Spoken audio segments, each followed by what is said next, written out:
Have you heard a lot about these? I've heard a bit. These are e-revs, or at least they can be.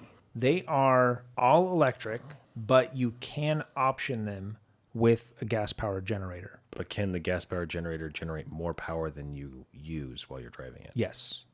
It's a tiny four-cylinder, but it sits down by the rear axle, way back there. So you still, in whatever option you get a frunk.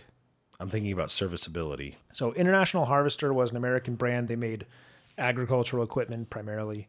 Then they switched to automobiles. They made the International Scout. International Scout from 1961 to 1980. Company went out of business 1980 through a number of acquisitions. Volkswagen, of all people, ended up with the rights to Scout. International Scout, they shortened it to Scout and revitalized the brand in 2021 or 2022, somewhere around there. And they announced they're going to make competitors to the Rivian R1S, R1T. And you can see some pretty strong. These look fairly similar to the Rivian R1S. This one looks R1T. more like an R3. And I know it's bigger than that, but in general shape, this looks more like an R3. Proportion-wise, this looks exactly like the Rivian Oh, truck. absolutely. It's exactly. Except it's not. The Rivian is unibody. And that... Body on frame. Body on frame. Volkswagen and Rivian actually have a partnership now. So they do a lot of software sharing.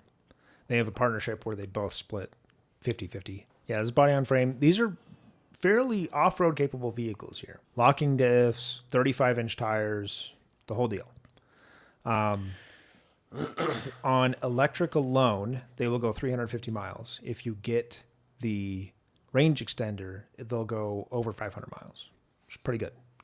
They're also 800-volt architecture, NACS plugs. That's the big one. 350 kilowatt charging capacity, 1,000 foot-pounds torque, 0 to 63.5 seconds. I mean, all the typical EV stuff we've actually kind of gotten accustomed to now. 10,000 pound towing capacity. For the truck, the SUV, it's a little bit lower, 7,000 pounds, and 2,000 pounds of payload or cargo for either one. Both, this is probably the most exciting thing for me. Both of these you can get with a front bench seat. Oh, really? How cool is that? How does that pass safety standards? Oh, they're light trucks. They don't have to. Which for EVs, like, why not? Why wouldn't you? Why not? Yeah. My 07 Dakota has a front. My 07 Dakota has 6 seats. My minivan has 7. Pretty cool. And a cabana top, which is pretty. You can get a cabana top. Oh, like a fabric? Yeah, and it like rolls the fabric back For you. Wow. It's pretty cool. Around 60,000 and be available later in 2027.